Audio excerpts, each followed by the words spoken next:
3 बार लगातार आरबीआई ने repo rate कम की है, लेकिन आम आदमी तक इसका फायदा क्यों नहीं पहुंच पा रहा?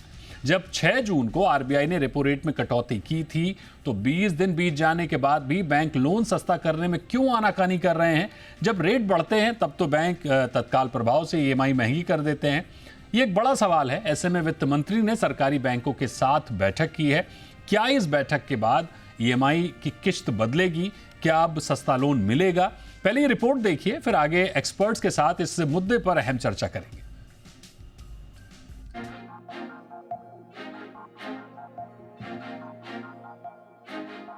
भारतीय रिजर्व बैंक ने लगातार 3 बार रेपो रेट में कटौती की, यानी सस्ते कर्ज को लेकर पूरी जमीन तैयार कर दी गई।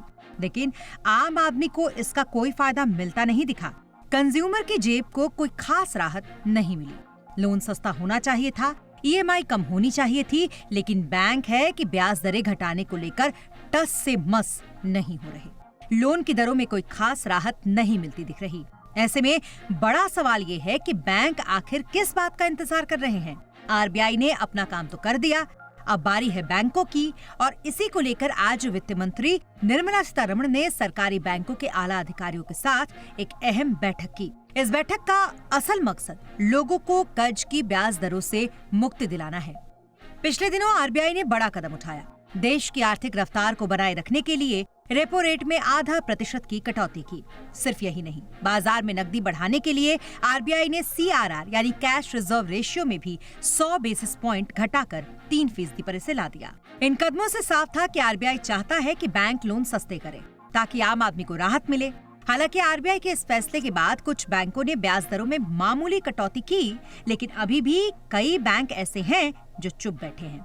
ना ब्याज दर में कटौती कर रहे हैं, ना ही ईएमआई में कोई राहत दे रहे हैं। ऐसे में जब दुनिया की इकोनॉमी लड़खड़ा रही है और भारत मजबूती से खड़ा है, तो सवाल उठना लाजमी है कि आखिर बैंक्स ब्याज दरों में कटौती क्यों नहीं कर रहे? उन पर किस बात का दबाव है?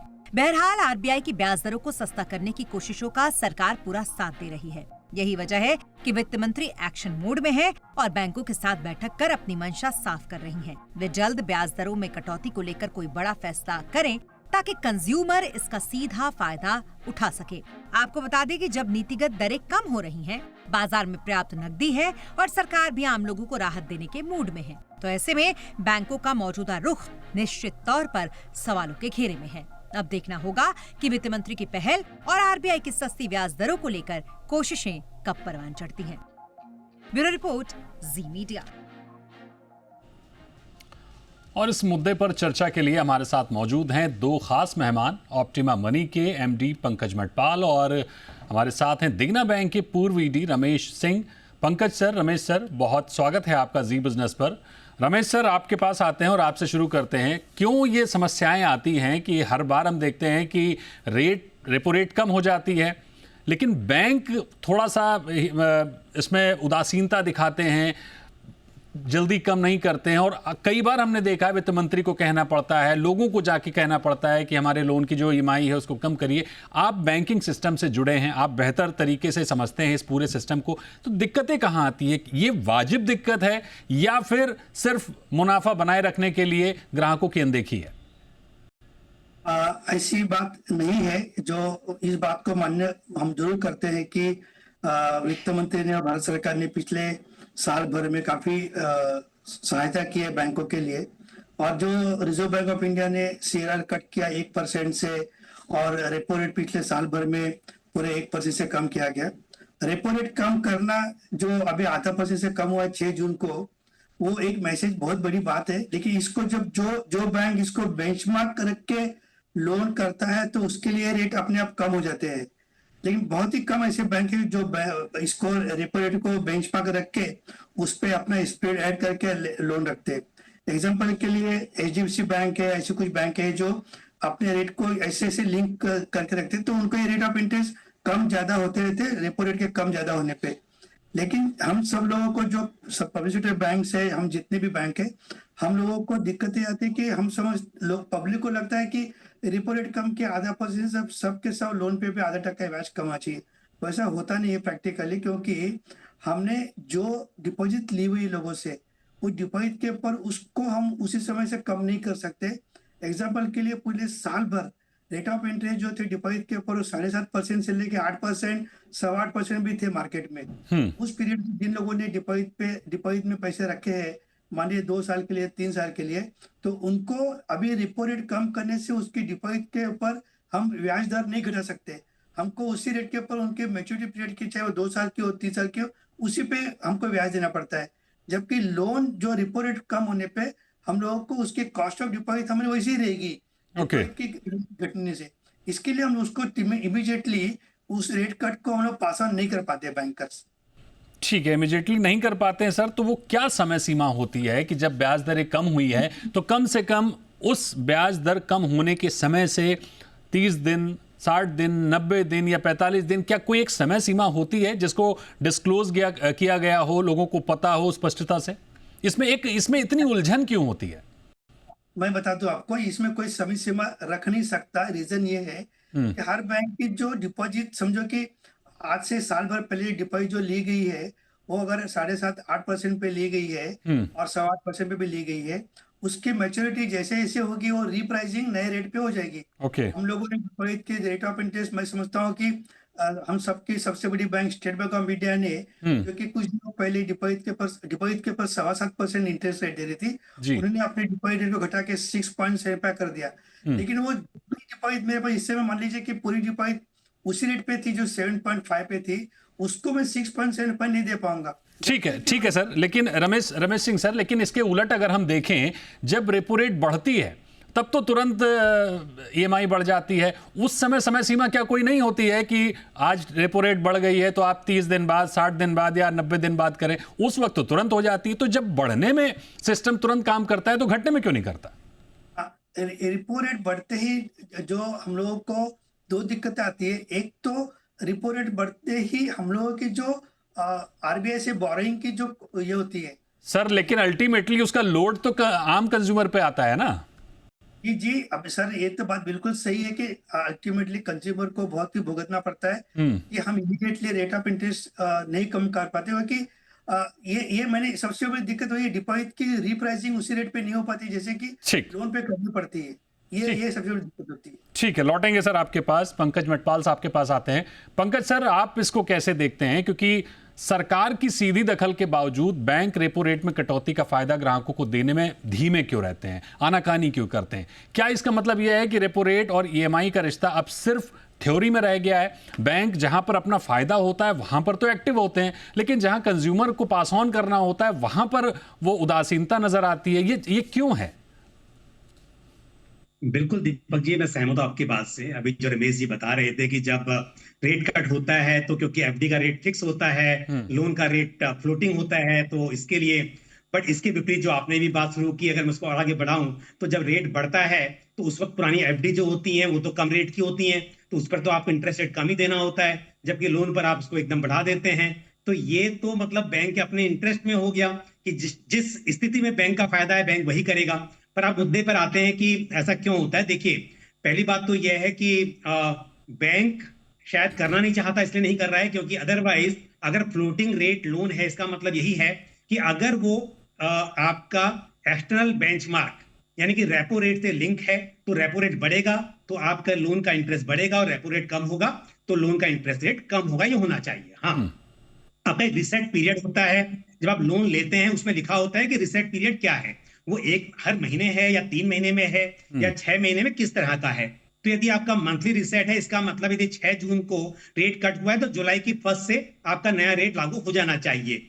यदि वो क्वार्टरली है तो हाँ, वो फिर एक क्वार्टर के बाद होगा, तो तब वो एक अलग बात है। तो भी जुलाई, क्योंकि अप्रैल में जून का क्वार्टर खत्म होता है, जुलाई से तब भी इफेक्टिव हो जाएगा। इस केस में हाँ, जो इससे पहले वाले रेट कट हुए थे उसका बेनिफिट भी अब मिलेगा। तो इसके लिए ये एक बात है। दूसरी बात, अगर आपका रेट MCLR लिंक है तो भी बैंक को चाहिए, वो रेपो रेट से डायरेक्टली लिंक नहीं है, लेकिन जो रेट है वो बैंक तय करता है, लेकिन जब रेट कम हुआ है तो उन्हें करना चाहिए। अगर करना चाहे बैंक तो जरूर करेगा, अगर नहीं कर रहा है तो गलत है। हाँ, एक बात मैं जरूर क्लियर करूंगा, कई बार बोरोवर को यानी जिन्होंने लोन लिया है उनको लगता है कि बैंक ने कहा तो है रेट कम हुआ है, पर मेरी ईएमआई कम क्यों नहीं हुई। पर इसमें एक बात समझनी होगी कि हर बार आपकी ईएमआई कम नहीं होगी। जब आप लोन लेते हैं तो उसमें कंडीशन होती है कि जब भी रेट कम होगा या बढ़ेगा तो क्या आपकी ईएमआई बदलेगी या आपका टेन्योर बदलेगा। तो अमूमन क्या होता है, अधिकतर आपके जो टेन्योर है, यदि रेट कम हुआ है तो टेन्योर कम हो जाता है, रेट ज्यादा होगा तो टेन्योर बढ़ जाता है। Okay. हाँ, यदि आप मैन्युअली बैंक को रिक्वेस्ट करें कि भाई रेट कम हुआ है, मेरी ईएमआई कम कीजिए, तब वो कम होगी, अदरवाइज आपका टेन्योर कम हो जाएगा।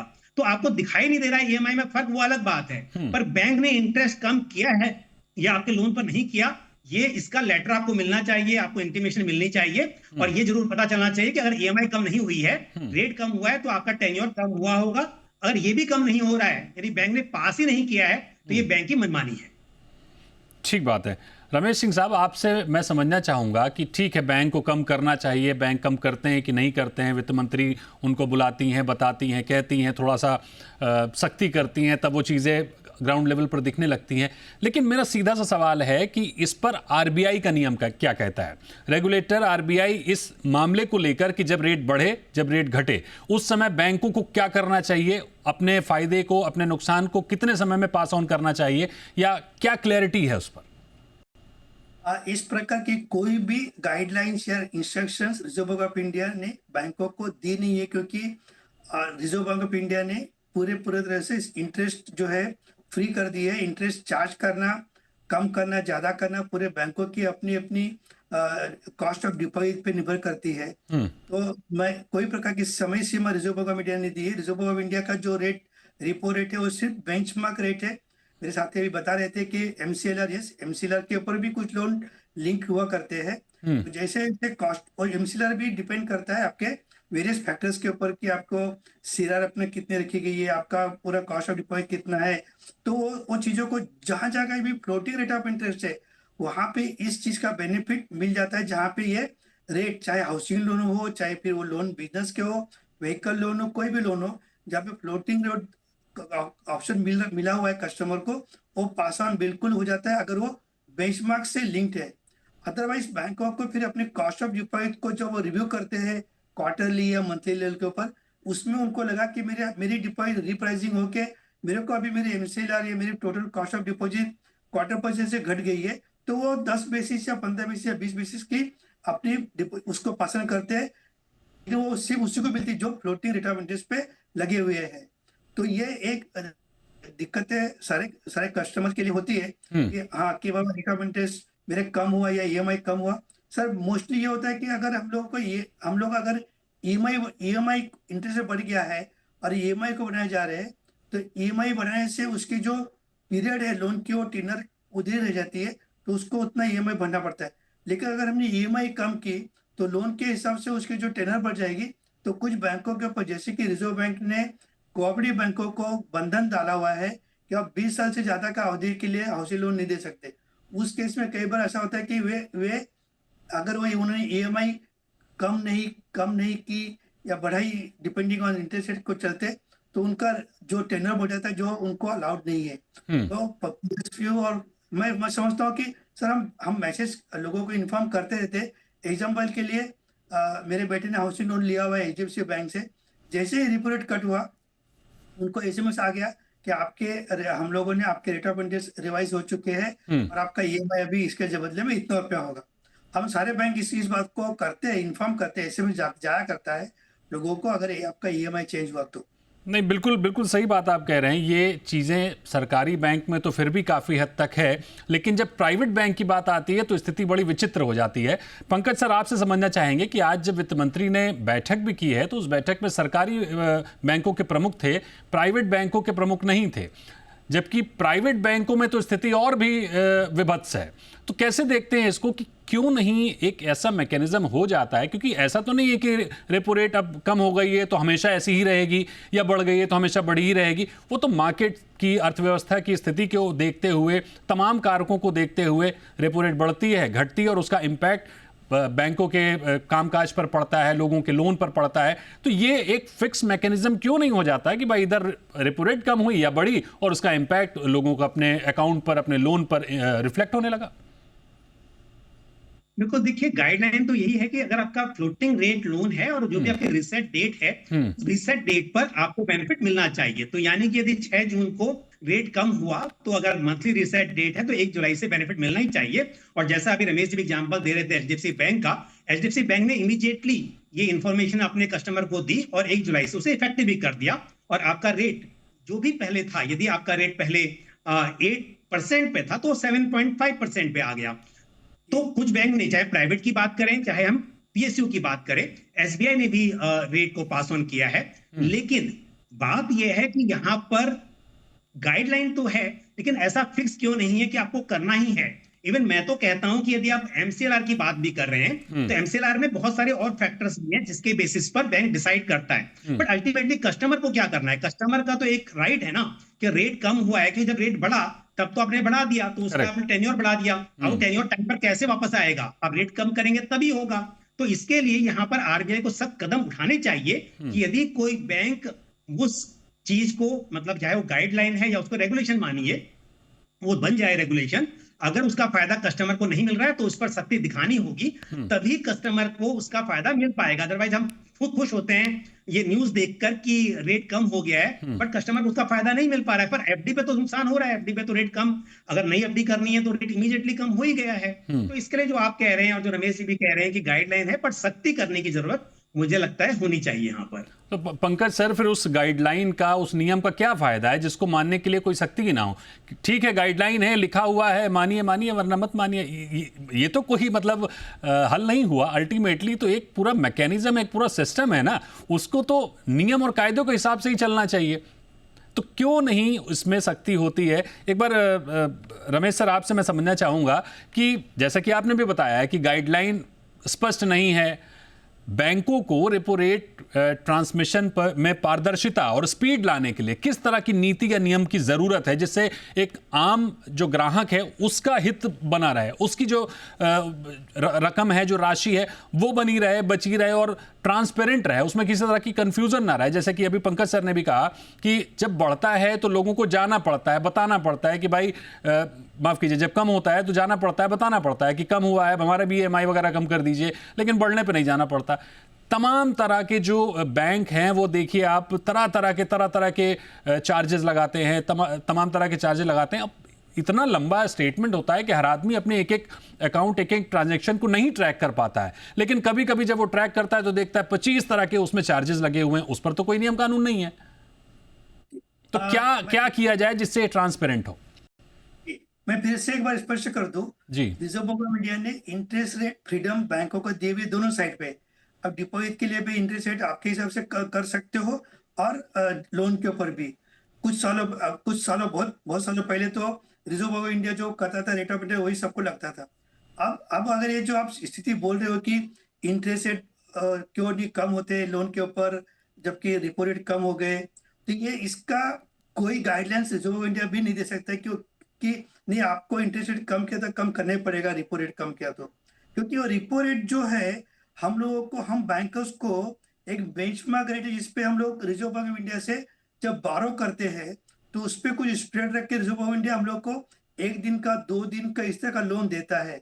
इससे हमको इतने पैसे जो हम लोगों को देते हैं वो पैसे रिजर्व बैंक से नहीं मिलते, हम डिपॉजिट से लेके ही उन लोगों को लोन दिया जाता है। एक दूसरे ये बात यह है कि इसका जो सबसे, अगर आप सोचते हो कि सभी को इसका बेनिफिट मिले कि अगर हमने रिपो रेट कम कर दिया तो लोन पे भी कम हो, तो ये करना पड़ेगा कि जिस तरह से floating rate of interest loan के ऊपर है, क्या वैसे ही हम फ्लोटिंग रेट ऑफ इंटरेस्ट लागू करें डिपॉजिट के ऊपर, कि डिपॉजिटर ने जो पैसे 1 साल पहले 8% पर रखे हुए 3 साल के लिए अगर रिपो रेट कम कर दे 0.5% से, तो इस बात को वो भी मान ले कि मैं भी मेरे डिपॉजिट के ऊपर उस दिन से 0.5% से मेरे रेट ऑफ इंटरेस्ट कम हो जाएंगे, जो कि संभव नहीं है, वो होगा ही नहीं। डिपॉजिटर कभी भी इस बात को एक्सेप्ट नहीं करेगा क्योंकि वो कॉन्ट्रैक्ट बन गया है कि मैंने आज 8% पे डिपॉजिट रखा है 3 साल के लिए, कम वाट में आपको 8% रेट पे मुझे डिपॉजिट पर इंटरेस्ट देना ही पड़ेगा। जबकि ये लोन के ऊपर हम लोगों को इस तरह से बाध्यता है कि अगर वो रिपो रेट पे लिंक है तो मुझे रेट ऑफ इंटरेस्ट चेंज होते ही मुझे रेट ऑफ इंटरेस्ट कम करना पड़ेगा। जैसे कि अभी बता रहा था कि एचडीएफसी बैंक ने कम किया, एसबीआई ने भी कम कर दिया, तो ये जो चीजें तब वो पैरेलल हो पाएगी कि बाबा डिपॉजिट का भी पैरेलल रेट ऑफ इंटरेस्ट कम करे तो यहाँ पे भी कम करे, जो कि संभव बिल्कुल नहीं होगा किसी भी तरह से, चाहे रिजर्व बैंक सोच सके या मिनिस्ट्री सोच सके, ये पॉसिबल नहीं है सर, क्योंकि डिपॉजिटर इस बात को कभी मानेगा नहीं। ओके पंकज सर, आपसे मैं समझना चाहूँगा बैंक कब इतना ट्रांसपेरेंट सिस्टम लाएंगे या कब इतना स्पीड से ट्रांसपेरेंट रहेंगे कि ग्राहकों का हित ध्यान में रखें, क्योंकि जाहिर तौर पर हर बिजनेस अपना फायदा देखता है, अपना मुनाफा देखता है, अपनी बैलेंस शीट देखता है, तो बैंक भी देखते हैं, उसमें कोई दिक्कत नहीं। ऐसे में ग्राहक कैसे जागरूक रहे, ग्राहक कैसे प्रोएक्टिव रहे कि उसको जैसे ही पता चले कि भाई रेपो रेट कम हो गया है तो वो क्या कदम उठाए, बैंक से क्या कहे कि भाई मेरी चीज़ें आप क्लियर कर दो, मेरे को मत फंसाओ कि आप 3 महीने 6 महीने 8 महीने तक फंसाओ। तो एक आम कंज्यूमर को, एक आम ग्राहक को, एक आम खाता धारक को क्या करना चाहिए? बिल्कुल, देखिए पहली चीज तो यह है कि जब भी आप लोन लेते हैं और स्पेशली होम लोन लेते हैं, क्योंकि पर्सनल लोन तो अक्सर फिक्स रेट पर होते हैं, तो वो तो फिर आप जिस रेट पे ले लिया आपने वो रेट रहेगा। कार लोन भी अक्सर कुछ बैंक्स को छोड़कर बाकी फिक्स रेट पर ही लोन देते हैं। लेकिन होम लोन की बात की जाए स्पेशली, तो होम लोन फ्लोटिंग रेट पर ही होते हैं अक्सर। पहले कुछ साल में फिक्स रेट हो सकता है कुछ बैंक्स का, वो भी आपके ऑप्शन के तौर पर आप ले सकते हैं, अदरवाइज फ्लोटिंग रेट होता है। तो आप एक चीज देखें कि जब आप लोन ले रहे हैं उस वक्त पर आपका जो बेंचमार्क, पहले तो ये देखें कि वो आपका एमसीएलआर लिंक है या फिर एक्सटर्नल बेंचमार्क लिंक है। तो अभी एक्सटर्नल बेंचमार्क लिंक पर ही आपको लोन लेना चाहिए, यानी कि जैसे रेपो रेट घटेगा बढ़ेगा उसका आपको फायदा मिलेगा। दूसरी बात है रीसेट डेट, वो आप चेक करें कि रीसेट डेट क्या है आपकी, वो मंथली है या क्वार्टरली है, क्योंकि मंथली होगी तो इसका फायदा आपको जल्दी मिलेगा। हाँ, रेट बढ़ेगा तो नुकसान भी होगा, जल्दी बढ़ भी जाएगा, लेकिन फिर भी मेरे हिसाब से रीसेट डेट आपकी मंथली हो तो आपको इफेक्ट उसका जल्दी देखने को मिलेगा। तीसरी बात यह है कि अगर आपने लोन ले लिया और ये सब चीजें भी देख ली, बट अब बैंक, आपने जिस बैंक से लिया वो नहीं कर रहा है बदलाव, तो आपको एक सुविधा तो है, ये आरबीआई ने कहा है कि कोई भी बैंक आपसे कोई पेनल्टी चार्ज नहीं कर सकता जब आप दूसरे बैंक में अपना बैलेंस ट्रांसफर करते हैं। तो आप इसको जरूर एक्सप्लोर करें, आप अपने बैंक को बोलें कि भाई आप करते हो तो करो और नहीं करते हो तो मेरे पास चॉइस है कि दूसरे बैंक में मैं अपना लोन जो है बैलेंस ट्रांसफर कर लूंगा, क्योंकि पेनल्टी है नहीं। हाँ, थोड़ी बहुत खर्चे आपके फिर भी होंगे, प्रोसेसिंग फीस वो हो सकते हैं, कई बार वैसे जो बैंक में आप ट्रांसफर कर रहे हैं वो उसे वे ऑफ कर देते हैं, तो वो भी आप नेगोशिएट कर सकते हैं। दूसरी बात, जब आप लोन लेते हैं एक बात जरूर देखें कि आपका स्प्रेड क्या है, क्योंकि जो बेंचमार्क रेट है उसके साथ में, मान लीजिए हम बात करें आज 5.5% का आपका रेपो रेट है और बैंक आपको 7.5% पे दे रहा है, इसका मतलब 2% जो है आपका वो स्प्रेड है। तो ये स्प्रेड जो है वो आपका जितना कम होगा उतना लोन का रेट कम होगा। तो कई बार ऐसा होता है कि जब लोन के रेट कम होते हैं उस पर स्प्रेड बढ़ा के दिया जाता है और फिर वो हमेशा वही रह जाता है। तो ये भी आप जरूर करें कि स्प्रेड आपका कम हो, आपका मंथली रीबैलेंसिंग हो, रिसेट हो, और साथ में आपको जब लगे बैंक नहीं कर रहा है तो ट्रांसफर करने के बारे में जरूर आपको सोचना चाहिए। बिल्कुल, ये बड़ी अहम बात कही आपने कि ट्रांसफ़र करने के बारे में आपको सोचना चाहिए अगर आपका बैंक कायदे से नियमों का पालन नहीं कर रहा है तो। रमेश सर, कुछ आप कहना चाह रहे थे? मैं यही कहूंगा कि अभी साथी ने जो कहा कि हम स्विच कर सकते हैं, बिल्कुल स्विच कर सकते हैं। हमें ये देखना पड़ता है कि आप सोचोगे कि भाई ये फ्लोटिंग रेट ऑफ इंटरेस्ट, इसमें बैंकों का, मुझे ये बोला था क्यों शॉर्ट टर्म लोन पे ये पॉसिबल है और लॉन्ग टर्म पे हाउसिंग लोन जो 30 साल के है, तो 30 साल के लिए एसेट लायबिलिटी मिसमैच को देखते हुए कोई भी बैंक इमीडिएटली ये कमिटमेंट नहीं करेगा मैं इसको फिक्स रेट ऑफ इंटरेस्ट पे लोन दे दूंगा, क्योंकि उसको मार्केट के साथ में मूव करना पड़ता है। तो इसीलिए जो रेट ऑफ इंटरेस्ट जो होते हैं वो हम लोग उसको फ्लोटिंग ज्यादा रखते हैं ताकि कस्टमर के साथ में वो मूव होते रहे। रेट ऑफ इंटरेस्ट बढ़ गए तो हम बढ़ा के करेंगे, कट हुआ तो उसको कट करके करेंगे। तो ये मैं चाहूंगा कि यस, जहाँ कहीं भी आपको दिखाई दे कि 0.5% से लेके 1% का फर्क पड़ रहा है आज के अपने बैंक के रेट ऑफ इंटरेस्ट में और किसी और बैंक में, तो अब ये स्विच करने का सोचिए, क्योंकि 0.25% रेट पे आपको कोई इतना ज्यादा बेनिफिट होगा नहीं कि भाई आज मुझे यहाँ पे 8% में मिल रहा है और सामने का बैंक 7.75 लगा रहा है। उस वो जो ट्रांसफर ऑफ मोर्गेज क्रिएट करना, फिर से और लीगल फीस भरना और सबके खर्चे लगभग उतने ही पहुंच जाते जितने की आपको यहाँ पे शिफ्ट में होने पड़ेंगे। बिल्कुल। पंकज सर, एक अंतिम सवाल आपसे लेना चाहेंगे। जिस तरह से अब इस समय हम देख रहे हैं टेक्नोलॉजी अपने शबाब पर है, एआई है, मशीन लर्निंग है, हम क्या टेक्नोलॉजी की मदद जितनी ले पा रहे हैं अपने फ़ायदे के लिए ले पा रहे हैं? मैं बैंकों के एंगल से कह रहा हूं कि बैंक उस पूरी टेक्नोलॉजी का फ़ायदा अपने फ़ायदे के लिए तो ले रहे हैं लेकिन ग्राहकों के फ़ायदे के लिए नहीं ले पा रहे हैं, तो ये बैलेंस कैसे होगा? टेक्नोलॉजी कितनी मदद कर सकती है इस समस्या को जड़ से ख़त्म करने के लिए? देखिए, इसमें टेक्नोलॉजी वाली बात नहीं है, तो बैंक को मैनुअली डिसाइड करना है कि उनको कम करना है कि नहीं करना है। इसमें टेक्नोलॉजी सिर्फ आपको लोन जल्दी प्रोसेस हो, आपका डॉक्यूमेंटेशन कम हो, आपके एआई की मदद से आपका जो क्रेडिट स्कोर है उसको जल्दी से एसेस किया जा सके, एक्सेसिबिलिटी इजी हो, वो सब चीजें काम आ सकता है। या जो एक हमेशा एक किसी कस्टमर का लोन देने से पहले सर्वे होता है या उस समय टाइम बच सकता है, बट ये तो रेट कम करना या ज्यादा करना ये बैंक के हाथ में है। और जैसा रमेश जी की बात से पूरी सहमत हूं कि अगर आपका डिफरेंस बहुत ज्यादा नहीं है तो आपका खर्चा हो सकता है। साथ में इसके अलावा ये भी देखना चाहिए कि आपका कितना टेन्योर बचा हुआ है। अगर ऑलरेडी मतलब थोड़े ही टाइम बचा हुआ है रिपे करने के लिए, फर्क नहीं पड़ेगा। बट अगर वो 20 साल का लोन है, अभी 5 साल ही पे किया हुआ है, तो जरूर आप सोचें कि आपको ऐसे बैंक से दूर रहना चाहिए जो समय पर आपके काम नहीं आ रहा है, लोन का रेट कम हो रहा है पर आपको फायदा नहीं दे रहा है, उसमें से आप निकल जाएं तो मेरे हिसाब से बेहतर होगा। जाहिर तौर पर आप अगर बैंक अपना फ़ायदा सोचते हैं तो आप भी अपना फ़ायदा सोचें और आप देखें कहाँ पर आपको सस्ता लोन या फिर आपके ट्रांसपेरेंट काम करने का तरीका है, उसको ध्यान में रखें। हालांकि मसला बड़ा जटिल है, हर बार अगर वित्त मंत्री को उसमें इंटरफेयर करके ये बताना पड़े कि भाई आप जो फ़ायदा आपको मिल रहा है वो आप ग्राहकों तक पास ऑन करें, ये तो बड़ी बेसिक सी बात है। जहां आपको लेना होता है वहां पर तो टेक्नोलॉजी, आपकी डिसीजंस बड़ी तेज़ी से काम करते हैं, लेकिन जहां आपको फ़ायदा पास ऑन करना होता है वहाँ सिस्टम थोड़ा सा ढीला हो जाता है, लचर हो जाता है, जिस पर गौर करने की ज़रूरत है। आरबीआई को भी, वित्त मंत्री तो कर ही रही हैं, बैंकों को भी अपनी नैतिकता पर थोड़ा और ज़्यादा ध्यान देने की ज़रूरत है। बहुत शुक्रिया करेंगे आपका हमारे साथ जुड़ने के लिए रमेश सिंह साहब, बहुत शुक्रिया पंकज मटपाल सर हमारे साथ जुड़ने के लिए।